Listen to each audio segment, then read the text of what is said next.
우리가 한 해 마지막에 서보면 자연스럽게 지난 시간들을 돌아보게 됩니다.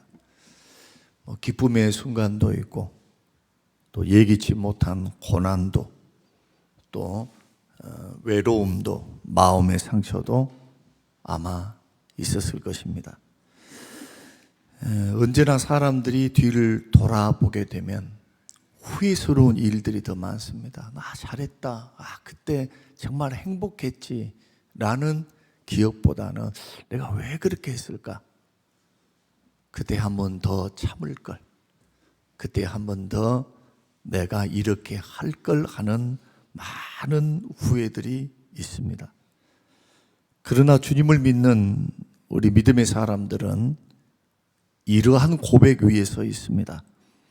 하나님은 모든 일을 주권적으로 섭리하신다. 또 하나님은 그의 백성을 합력하여 선의 길로 인도하신다.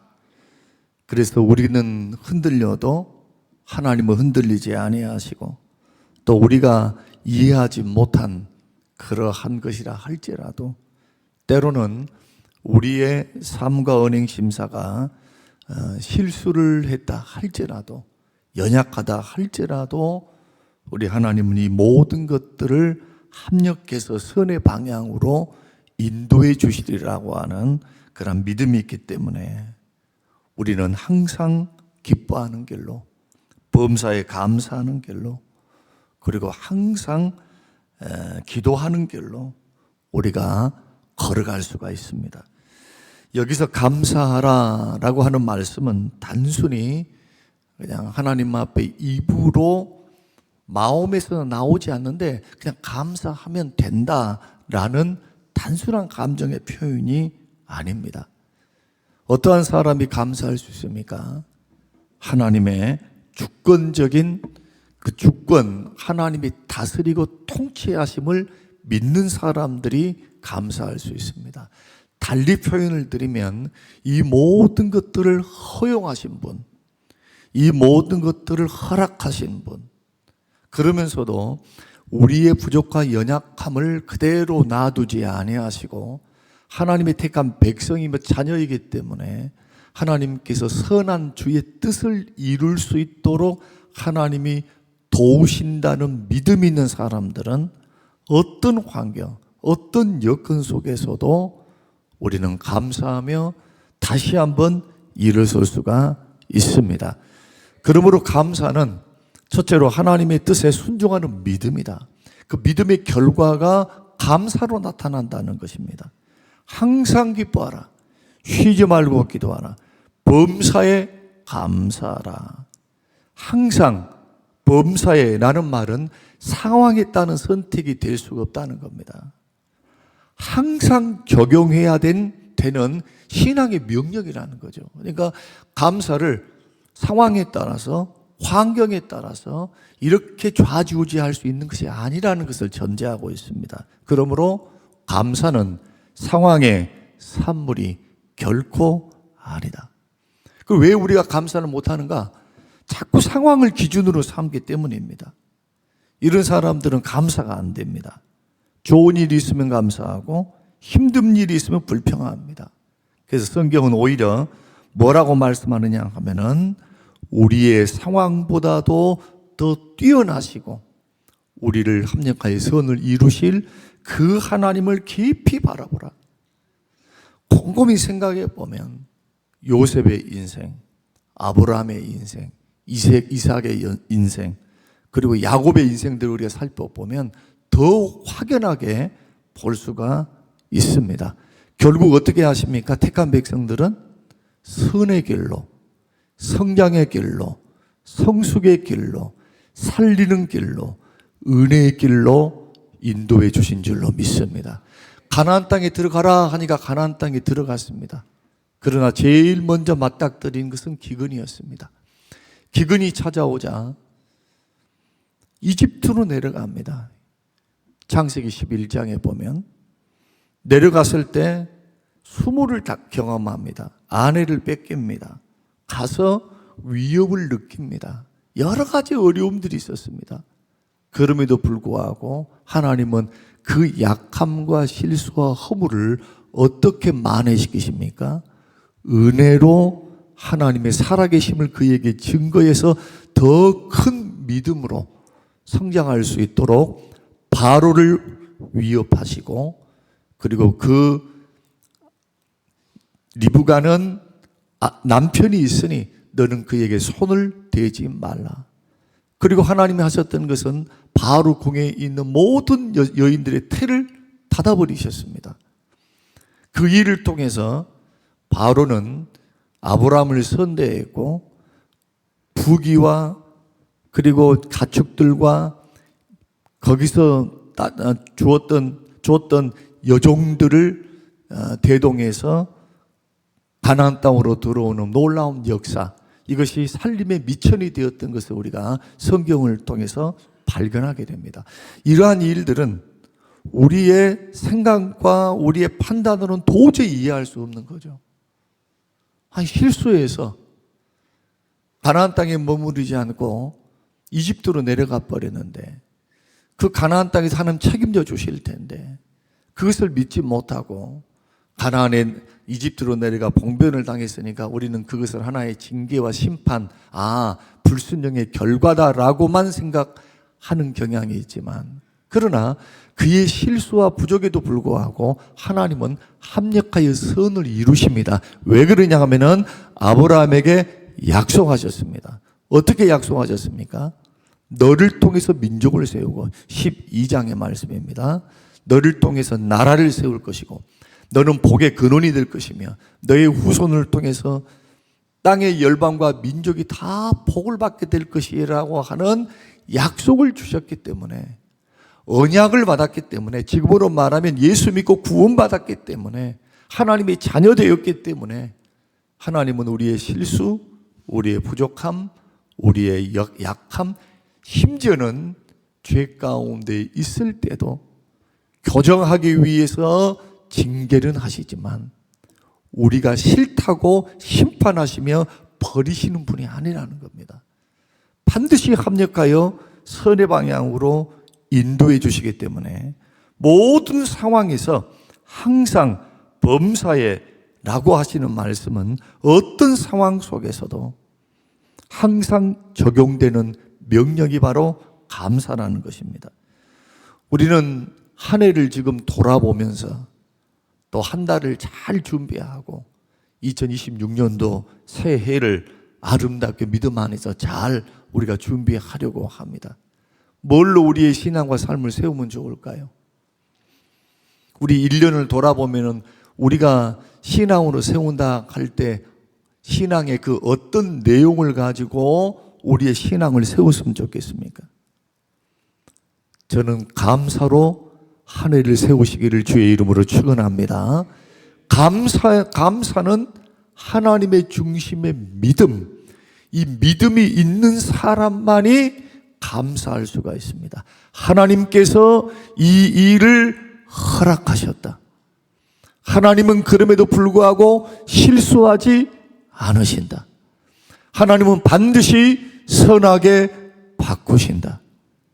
이것을 인정하는 것, 이런 주권적인 하나님의 역사를 기대하고 순종하는 것, 이것이 감사의 출발점입니다. 그러므로 감사는 상황의 산물이 결코 아닙니다. 하나님의 뜻에 순종하는 믿음, 그 믿음이 바로 감사다. 그러므로 감사한다는 것, 물질로, 마음으로, 또 입으로, 마음으로, 입으로, 물질로 감사를 표현한다라고 하는 것은 하나님 앞에 순종의 열매를 보여주고 나의 믿음을 보여주는 그러한 행위가 된다는 겁니다.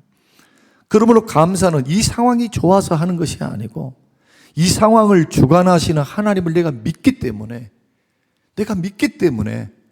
내가 믿음으로 그 방향성을 나는 다 예측하지 못한다 할지라도 원인이 어떻고 누구 때문이며 이것 때문이며 이랬습니다 저렇습니다 하는 이 모든 것들을 하나님의 주권적인 역사 앞에 내려놓는 겁니다.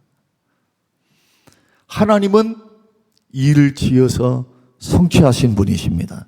우리 하나님은 잠언 20장 24절대로 사람의 걸음은 자기가 계획하고 자기가 뜻하시는 방향으로만 가는 것이 아니라 사람의 걸음은 여호와로 말미암았느니라. 여호와로 말미암았느니라. 우리의 인생을 인도해 가시는 하나님, 역사하시는 하나님, 이런 하나님의 역사를 통해서 우리는 성장하고 성숙의 길을 걸어가며 생명의 길, 축복의 길을 걸어갈 수 있기 때문에 언제나 상황보다 그 배후 위에서 서 계시는 하나님을 볼 줄 아는 믿음, 이 믿음의 눈이 결국은 감사를 만들어내기 때문에 저와 여러분이 하늘을 세워갈 때 감사로 마무리할 수 있게 되시기를 주의 이름으로 축원드립니다. 두 번째로, 감사는 믿음의 눈을 엽니다. 만약에 우리가 감사를 잃어버린다고 생각해 보면 문제만 보입니다. 환경만 보입니다. 사람만 보입니다. 그러나 우리가 감사의 눈을 회복하면 보이지 않던 하나님의 손길이 보이기 시작합니다. 다윗이 이렇게 고백을 했습니다. 시편 121편 1절과 2절에서 내가 산을 향하여 눈을 들리라. 나의 도움이 어디서 올고 나의 도움은 천지를 지으신 여호와에게서로다. 우리가 시편을 통해서 다윗의 그 심정을 읽을 수가 있습니다. 탄식하는 시도 있습니다. 원망하는 시도 있습니다. 불평 같은 시도 있습니다. 그리고 감사의 시도 있습니다. 어떨 때는 찬송 시도 있습니다. 여러 가지 다윗의 인생에 있어서 희노애락이 그 속에 다 들어 있습니다. 대적에게 잡혀 있을 때도, 대적에게 둘러싸여 있을 때도 그는 언제나 잃지 않았던 것은 시입니다. 어떤 시입니까? 이 시의 특징은 기도입니다. 이 시의 특징은 찬송입니다. 이 시의 특징은 언제나 해피엔딩이 하나님이 도와주신다. 하나님께서 역사하신다. 하나님이 반드시 살리게 하신다. 라고 하는 소망이 담겨 있습니다. 한 번도 원망 불평으로 끝나지는 않습니다. 하나님으로 마치게 됩니다. 상황으로 시작했던 것이 하나님으로 마무리를 합니다. 우리는 이런 부분들을 바라보며 저와 여러분의 인생이 2025년도 어떤 길을 걸어왔던, 하나님께서 어떻게 우리를 인도해 오셨던 그 인도의 과정 속에 내가 다 이해할 수 없는 상황이 펼쳐져 있다 할지라도 살아계신 하나님을 믿는다면, 그 하나님 앞에 하나님을 신뢰한다면 저와 여러분들은 반드시 하나님이 살리실 줄로 믿고 합력과의 선을 이루어 주실 줄로 믿고 여러분 감사로 마무리하면서 새해를 맞이할 수 있게 되시길 바랍니다. 그러므로 감사는 믿음의 눈을 여는데 믿음의 눈이 영적 시각을 바꾸게 합니다. 감사는 시선을 환경에서 하나님께로 자꾸 옮기게 합니다. 문제보다도 하나님이 더 크시다는 것을 보게 합니다. 고난 속에서도 하나님의 섭리를 보게 하고 인간의 한계보다 하나님의 능력을 보게 하는 방향성이 감사합니다. 그러므로 감사가 회복되면 불평이 사라집니다. 은혜가 보이기 시작합니다. 또 감사는 렌즈와 같습니다. 감사의 렌즈를 끼면은 은혜가 보입니다. 불평과 원망을 보면 문제만 보이는 거예요. 우리가 살아가는 교회와 환경은 완벽한 것이 있을 수가 없습니다. 옆집하고 우리 집하고 똑같습니까? 달라요. 환경이 다릅니다. 생활 수준이 다릅니다. 살아온 패턴이 다릅니다. 사람마다 과거에는 아리스토텔레스는 4가지 기질을 말했지만 현대의학에서는 뭐라고 말합니까? 현대심리학에서는 48가지로 사람의 인성을 구분해 놓습니다. 48가지. 그것도 완벽하지는 못합니다. 아, 사람이란 이런 성향이 있어, 저런 성향이 있어 라고 과학적인 심리학적인 데이터를 가지고 나눠놨지만 그러나 나 아닌 다른 사람은 없습니다. 나와 같은 사람은 이 지구상에 아무도 없어요. 하나님께서 가장 독특하게 나를 만드신 겁니다. 그러한 우리들이 인생을 살아갈 때 부족하고 연약하고 그리고 실수 있고 우리 상황으로 도저히 이해할 수 없는 그러한 일들을 맞닥뜨렸을 때 여러분 어떻게 하시기를 원하십니까? 이것을 어떻게 지혜롭게 풀기를 원하십니까? 때로는 맡겨야 돼요. 열심히 하면서도 믿음으로 맡김이 필요합니다. 또 때로는 여러 가지 환경을 최선을 다하면서도 하나님의 능력을 공급받고 하나님의 은혜 주심을 바라보며 걸어가야 합니다.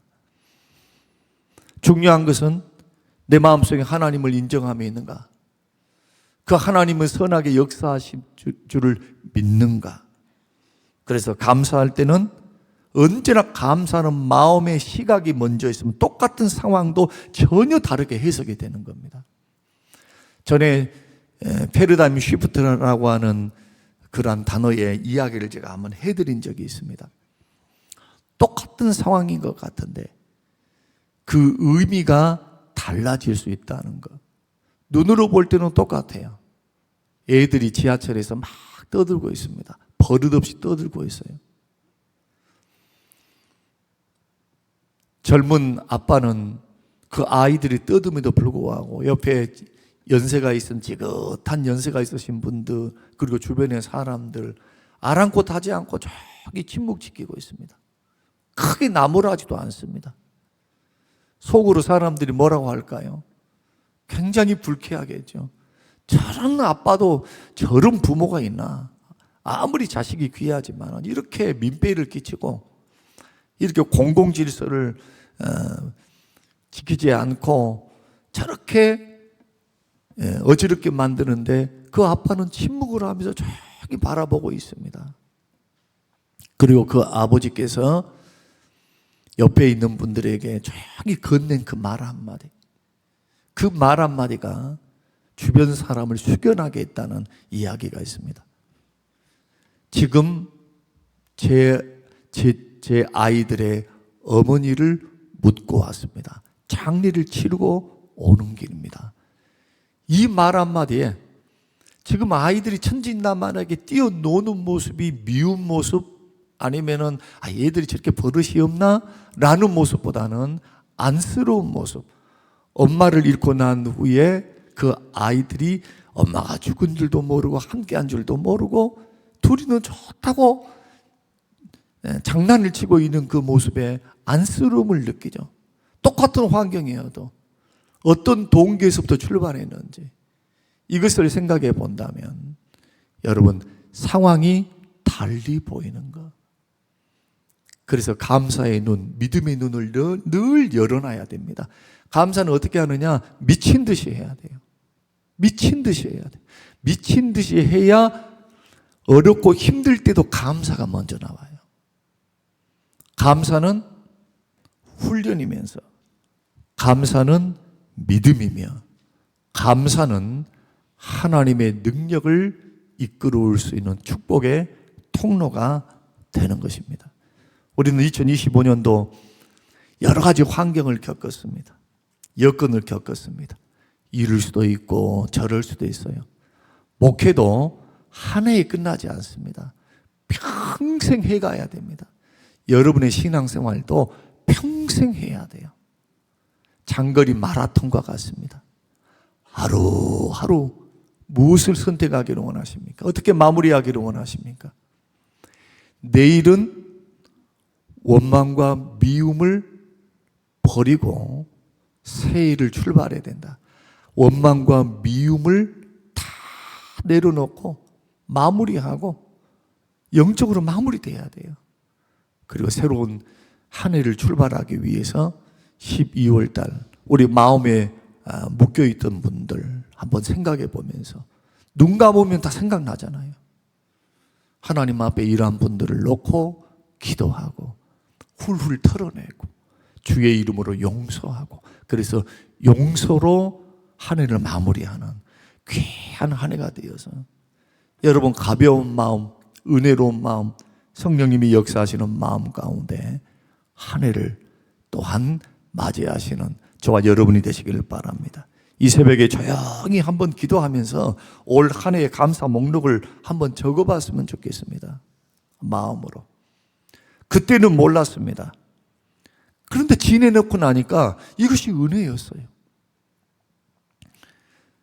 그때는 아프고 힘들었는데 지금 보니까 하나님이 붙드시는 순간들이 있었다는 것을 깨닫는 것. 눈물 흘릴 수밖에 없었어요.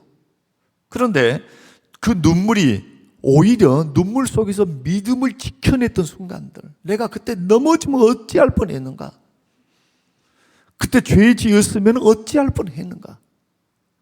그 아차하는 그 순간들. 생각해 보면은 다 예수 잘 믿기 위해서 했던 겁니다. 예수님 잘 믿어보자고. 주님 잘 섬겨보자고. 그 과정 속에서 일어나는 교회 일들이지. 우리는 남들이 아니에요. 그리스도 안에서 한 형제이며 한 가족인 줄로 믿으시길 바랍니다. 주님은 우리를 가족이라고 말씀하셨습니다. 가족들로 예수 그리스도를 주님으로 삼고 한 가족으로 살면서 앞서서 일을 하다 보면 여러 가지가 드러납니다. 좋은 일도 안 좋은 일도. 그러나 앞서서 일하니까 많은 것들이 보이는 것뿐이에요. 그래서 앞서가시는 그 일들 분들의 장점을 보셔야 돼요. 단점을 너무 부각시켜서는 안 됩니다. 오히려 장점이 더 많아. 장점이. 그분들이 헌신이 아니고 그분들이 열심이 아니면 어떻게 교회가 진취적으로 앞장서서 갈 수 있겠습니까? 하나님의 교회도 100% 다 동의해가지고 가는 법은 없어요. 20%가 80%를 이끌어가는 겁니다. 이것은 사회의 경제 법칙입니다. 경영 법칙입니다. 20이 80을 이끌어가는 겁니다. 어느 곳이나 반대는 있고, 그리고 많은 사람들은 중도에 있어요. 이러지도 않고 저러지도 않고. 어떤 분들은 적극적으로 반대하는 분들이 있고, 어떤 분들은 그 뜻을 받들어 욕을 먹고 시험이 들고 어려움이 있고 한다 할지라도 그 뜻을 향하여 걸어가기 위해서 애쓰는 분들이 있어요. 모두가 다 귀합니다.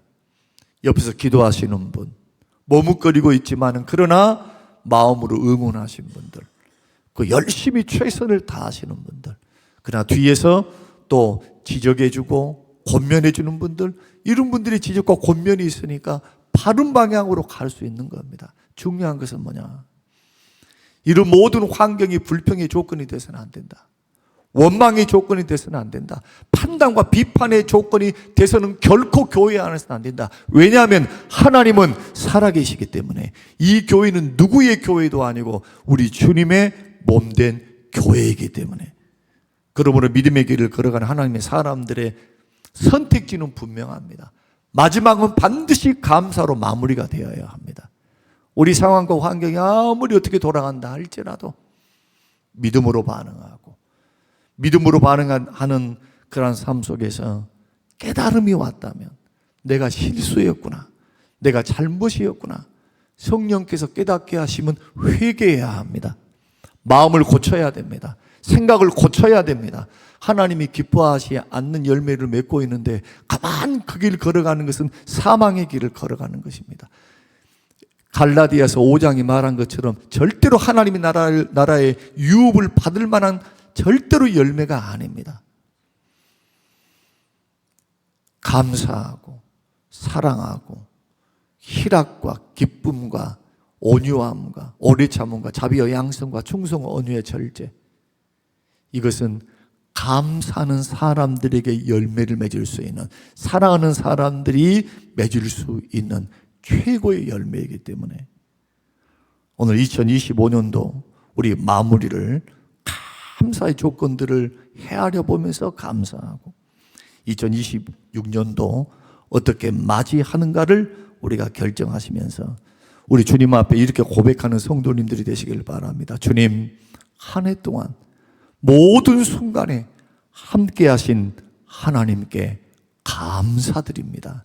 이런 고백이 저와 여러분의 고백이 되어서 감사로 한 해를 세우고 마무리하고 또 새해를 맞이하시는 우리 모든 성도님들이 되시기를 주님의 이름으로 축복합니다.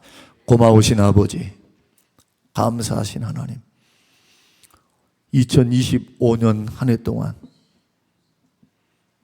광주 성림교회를 붙드시고 하나님 축복하시고 은혜 주신 것을 감사합니다. 지역이 비어있는 그 기간에도 불구하고 하나님께서 교회를 지키시고 은혜를 주시며 물질의 복도 주시고 빚도 갚게 하시고 하나님 선한 은혜 가운데 하나님 역사해 주시오니 고맙고 감사합니다. 그 은혜를 힘입어 2026년도 더 뛰어가게 하시고 하나님의 뜻과 하나님의 영광을 위해 주의 몸된 교회가 성장하고 발전하고 부흥하기 위해 더 감사함으로 충성하며 걸어갈 수 있는 복된 한 해가 될 수 있도록 축복하여 주시옵소서. 감사는 심령 위에 은혜를 부으시고 축복을 부어 주시옵소서. 감사드리오며 예수님 이름으로 기도합니다. 아멘.